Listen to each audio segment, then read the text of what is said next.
To say that Iran is a complex problem must rank as one of the great foreign policy understatements. Even before Iran's presidential election last July, the US and its allies were grappling with how best to deal with a country whose influence in the Middle East was growing, even while its technical proximity to a nuclear weapon seemed to be increasing. Amidst an often rancorous public debate about what to do about Iran, the Obama administration set out a new policy course, characterised by the president in very typically evocative terms. The US, President Obama said, would extend its hand to Iran if Iran unclenched its fist. But nothing is ever that simple in the Middle East. Waiting for Iran's July presidential election to provide the administration with some certainty about its new policy approach to Iran, the Obama administration found instead, in the wake of the election result, increased uncertainty. In the aftermath of an election that few doubt was rigged, Iranians filed out onto the streets of Tehran and other major cities, but also soon filled casualty wards, morgues and prisons. The regime itself fissured, probably like never before, dividing clerics, soldiers, bazaris, old guard and young guard in a political conflict that will in all likelihood continue playing out for many months. All of this has perplexed not just policymakers, but also long-time observers of Iran. Indeed, I would argue that anyone who is utterly certain today about what will happen in Iran either is very likely to be wrong or works in a think tank. Against this background, we are very lucky to have with us today a leading international expert on Iran. Professor David Menashri will help us to try and decipher these internal events and to reflect on how they may impact on the international community's dealings with that country. David is the director of the Center for Iranian Studies at Tel Aviv University. He holds the Parviz and Puran Nazarian Chair for Modern Iranian Studies and is a professor in the Department of Middle Eastern and African History. He has been a visiting Fulbright scholar at both Princeton and Cornell University, and among others, a visiting scholar at the University of Chicago, Melbourne University, the University of Munich, and Waseda University in Tokyo. So please join me in welcoming Professor David Menashri. Thank you.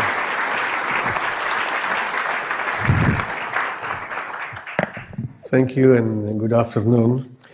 I have special attachment to this Lowy Institute, although I have never been here.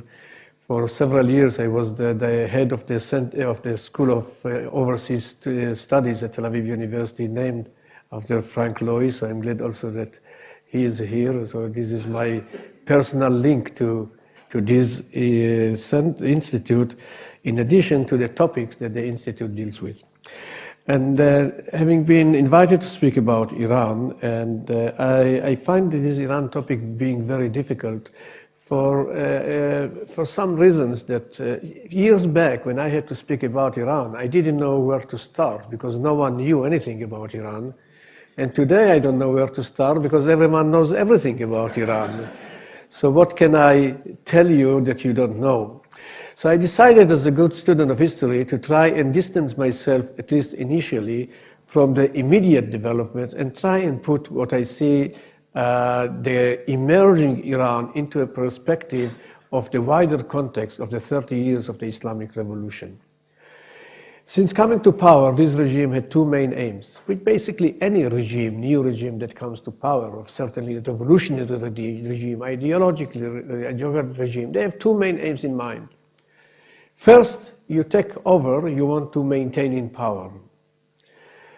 And second, you want to implement your dogma, and by so doing, to elevate the situation of people and society.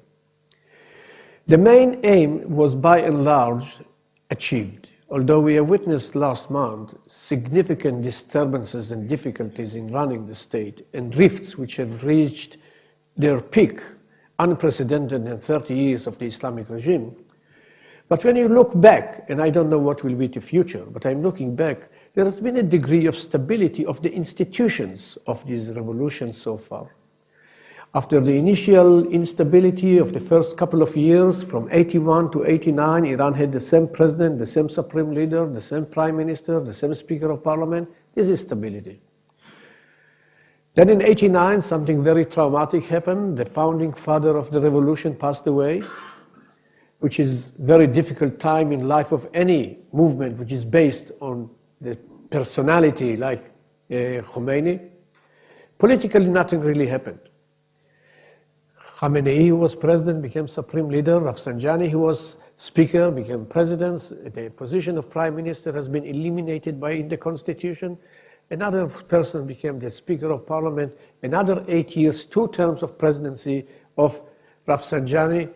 And then something again happened, which doesn't happen in the Middle East often. A candidate of the ruling elite lost election. This doesn't happen in the Middle East. Only in Israel or Turkey from time to time, or in Israel too often. But altogether in the Middle East, in the Muslim Middle East, you don't see any candidate of ruling elite losing election. They usually win 99.95 or 95.99. But and Khatami was elected. His election was respected. He was re-elected in 2001.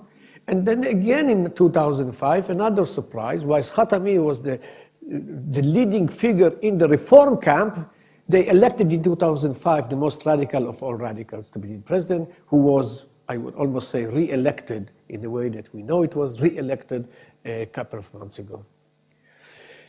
What it shows is a degree of stability without going to any predictions about the future. But revolutionary regimes don't come to power simply to replace one government with another. They come to power equipped with a dogma, with an ideology, with a belief that their philosophy contains the remedy for the malaise of society. Ayatollah Khomeini came with the promise to elevate the situation of individuals and the Iranian state. And it is in this case, I would say, that the revolution so far have not yet delivered. And this is the main cause behind the unrest that we could see in the streets of Iranian cities in the last months. But before going on, let me share with you 3 questions that I think are essential in understanding this phenomenon of the Islamic revolution in Iran, and to a degree also the Hamas, Hezbollah, FIS, Islamic Jihad, and other such Islamist movements. The first question that I think is important to ask is to what degree this movement is Islamic in its roots. Well, of course, we call it Islamic Revolution, Islamic Republic, Islamic terrorism. Everything is Islamic today. What is Islamic in the roots of this movement? Did the people who joined Ayatollah Khomeini in 79, all that they want in life is to join the caravan of Islam and establishing an Islamic state? I doubt it. I lived in Iran the last 2 years of the Shah's rule, doing research at Tehran University. I've seen people joining Ayatollah Khomeini. It was not only because of Islam, because life was miserable. People were looking for hope to bring better life to their children. Khomeini provided the hope, if you want, the illusion that he will bring them, I almost said, to the promised land. Health services, education services, housing services, food, water, inflation, unemployment, this urbanization, the growing of the cities, the expectation for better life brought people to join Ayatollah Khomeini. Leftist communist pro-Tudeh party joined Khomeini. Liberal intellectuals were in this movement. What happened in this revolution, that rather than, in my view, being an Islamic revolution, it is a revolution that resulted in the formation of Islamic regime. Not all the people of Iran who joined Khomeini really wished to have an Islamic theoretical theocracy. They wanted better life. And if you look at the resentment today in Iran, it goes back to this very point, that such expectation for maybe 2 issues for which the Iranians are struggling over a century now, that can be summed up in 2 words. The Iranian hope is for 2 main issues: welfare, liberty, bread, freedom. And these are the 2 issues that they were fighting for over a century. These are the 2 issues that brought Ayatollah Khomeini to power, and these are the 2 issues for which the young people of Iran today are struggling. And the second question, should be to what degree the philosophy of this regime is Islamic. And then the question is, what is Islamic philosophy? Is there one Islamic philosophy, and who defines what is this? Well, of course there is one Islam, there is one Judaism, there is one Christianity, but we don't live as Jews today, as Judaism used to be 3,000 years ago. Christianity is not exactly what it used to be 2,000 years ago, and why should we believe that Islam today must be exactly as it used to be 14, 15 centuries ago? We live today not according to what Islam has been. We live today according to our interpretation today of the principles of faith. And our interpretation vary from generation to generation, from place to place. There is a degree of pluralism also in Islamic thought.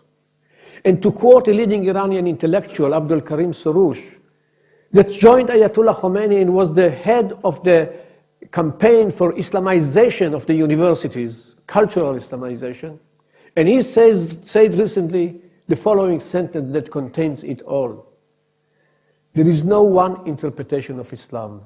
There is no one interpretation that is better than the other, and there is no final interpretation of Islam. And in a very courageous way he continued, and there can be no official interpretation of Islam. Namely, even an Islamic regime cannot tell you this is the only interpretation. Why? Because that's what I think. That's not the way. When Khomeini came to power, so powerful and with the authority that he had, there have been 7 grand ayatollahs in Iran. None of them supported Khomeini. The most leading Ayatollah in Iran in 1979 was forced under house arrest until he passed away 7 years later. The man that Ayatollah Khomeini picked up to be his successor, Ayatollah Montazeri, and later removed from grace, doesn't agree with Ayatollah Khomeini on anything. Today he doesn't have the freedom to speak to his people. And although people speak about the Shiite crescent, there is no one Shiite theology, there is no one Shiite interpretation, and the leading figure, the leading Ayatollah in Shiite Iraq, Ayatollah Sistani, who is Iranian by origin, would not agree with Khamenei on anything.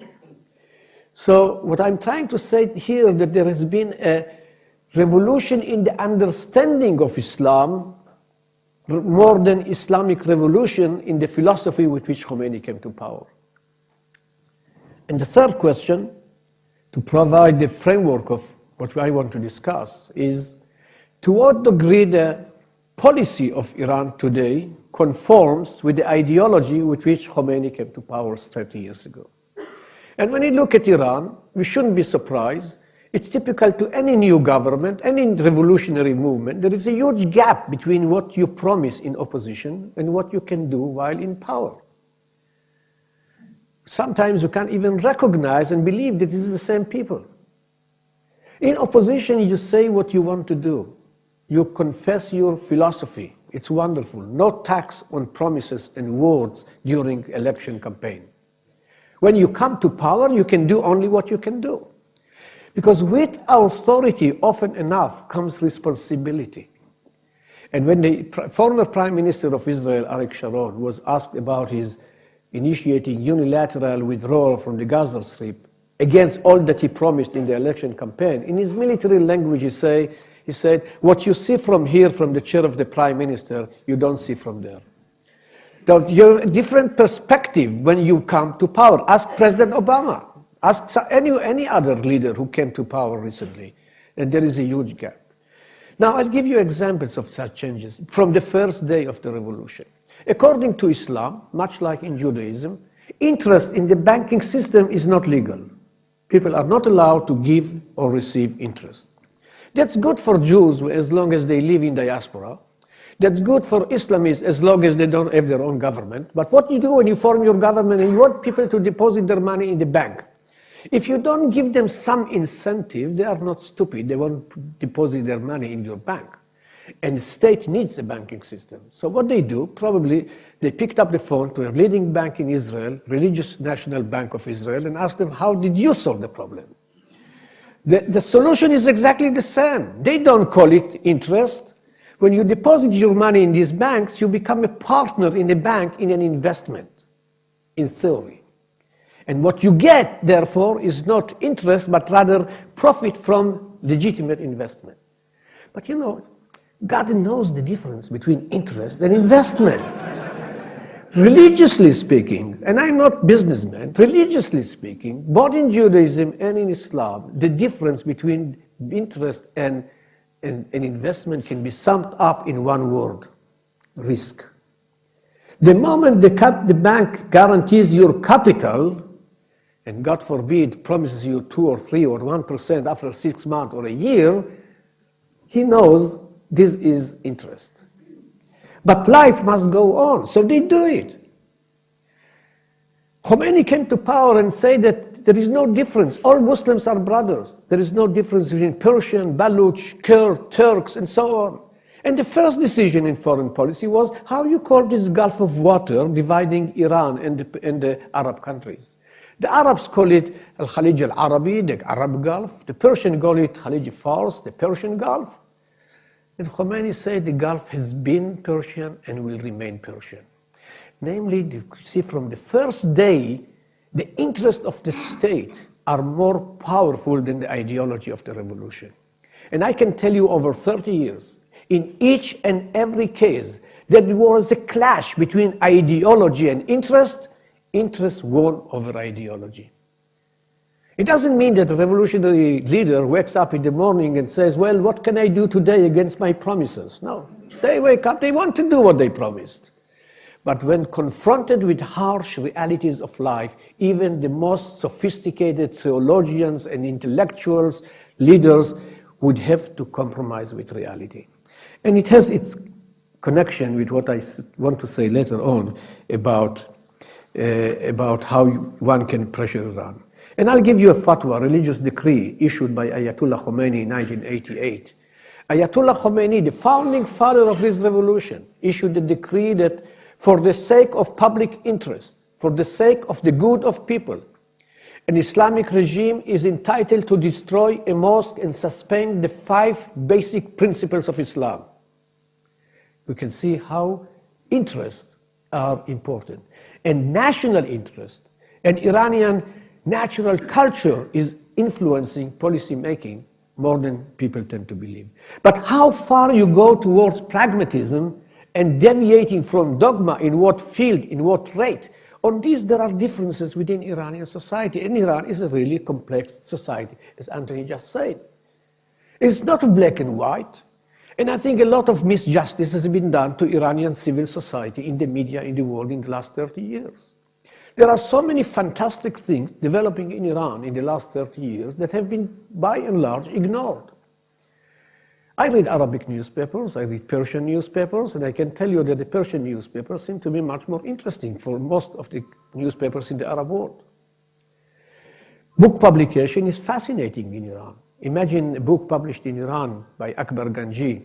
Well, he went to jail after publishing his book, but the book was never published. The title of the book is A Fascist Interpretation of Islam, claiming that the Islamic regime is fascist.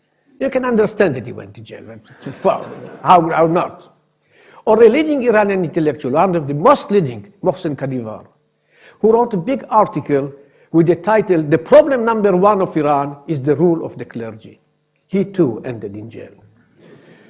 And I was speaking like that about the newspapers in Iran, in Jerusalem some time ago, a few years ago, and one of our officials told me, you know, you speak about relative freedom of expression in Iran, while 100 liberal newspapers were shut down in 5 years.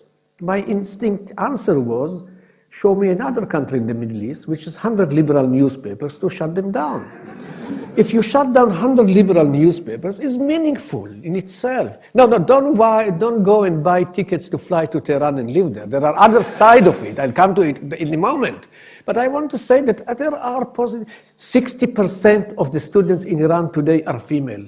60 years ago, there was not a single woman in Iranian universities.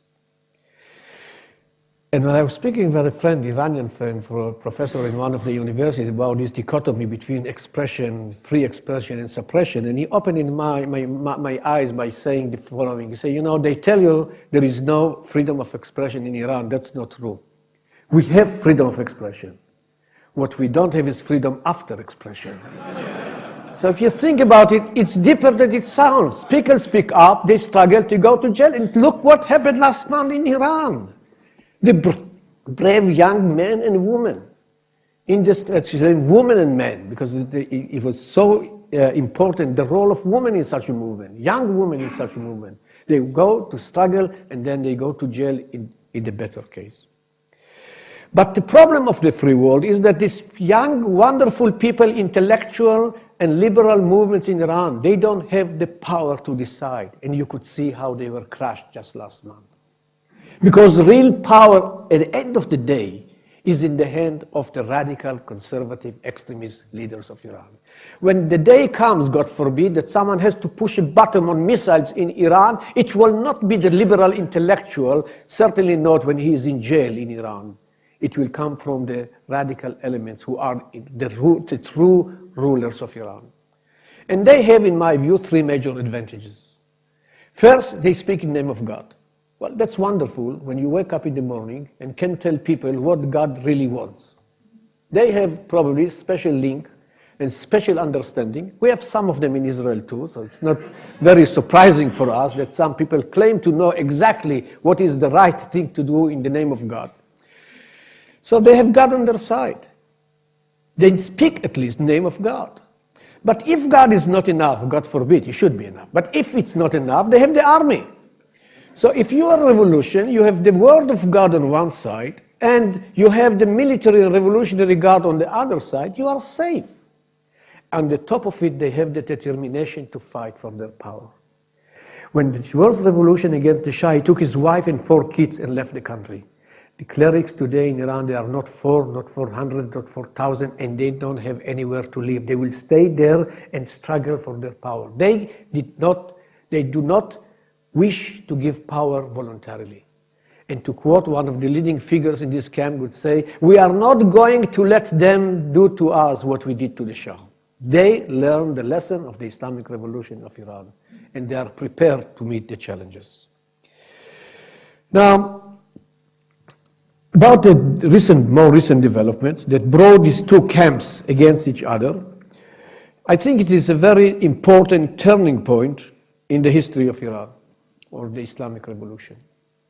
I think something very meaningful happened last month in Iran.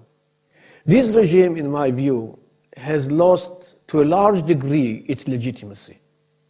A regime that was based so far on ideology and morale and the philosophy of Islam is by and large relying today on the arms of force and the revolutionary guards. This is a huge difference.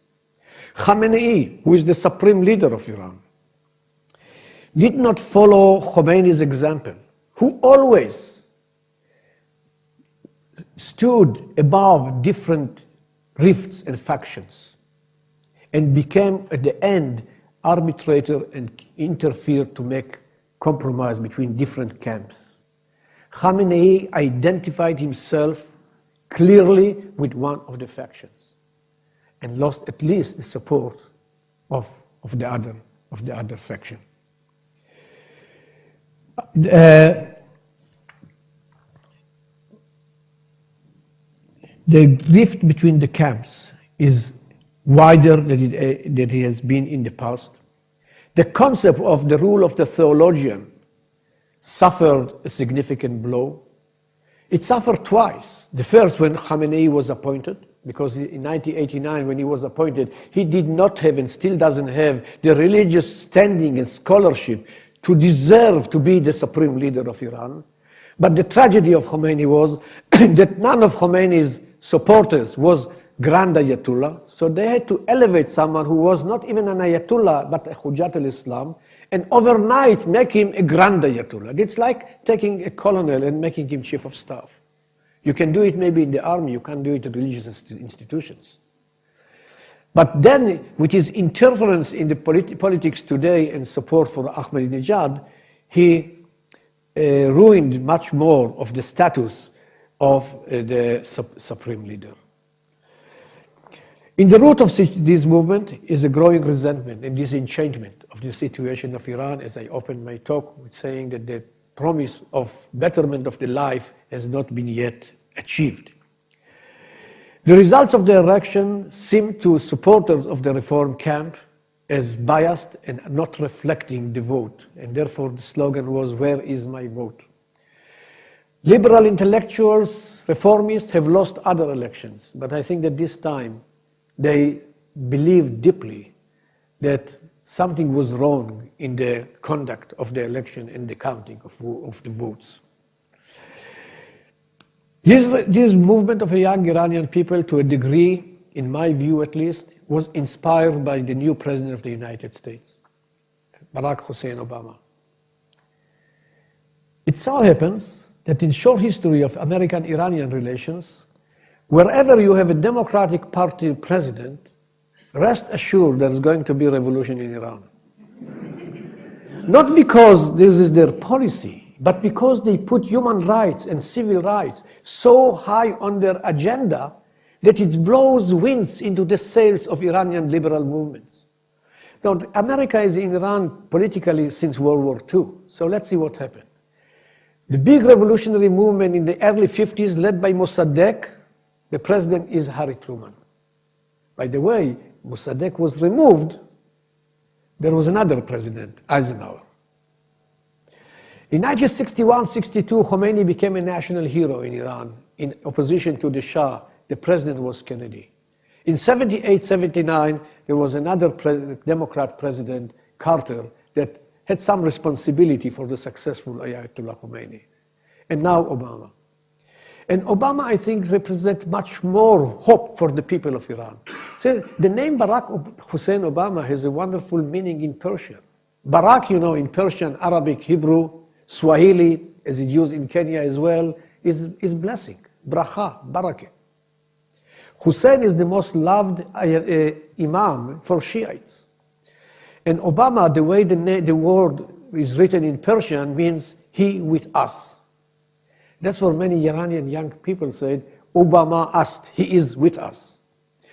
The only people who understood the damage that Obama can cause to the regime were the radical clerics that maintained from the first day, Obama nicht, he is nicht with us, he is not with us. Because they knew that this offer of dialogue is poisoning for the young people of Iran. And Obama's offering of dialogue, regardless of what you think about this initiative and what is the outcome of this initiative, has already done one good thing for the Iranian young people.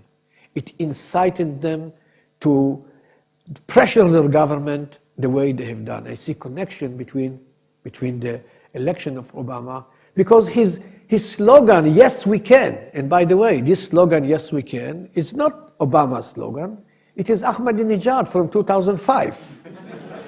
They took back their slogan from Obama.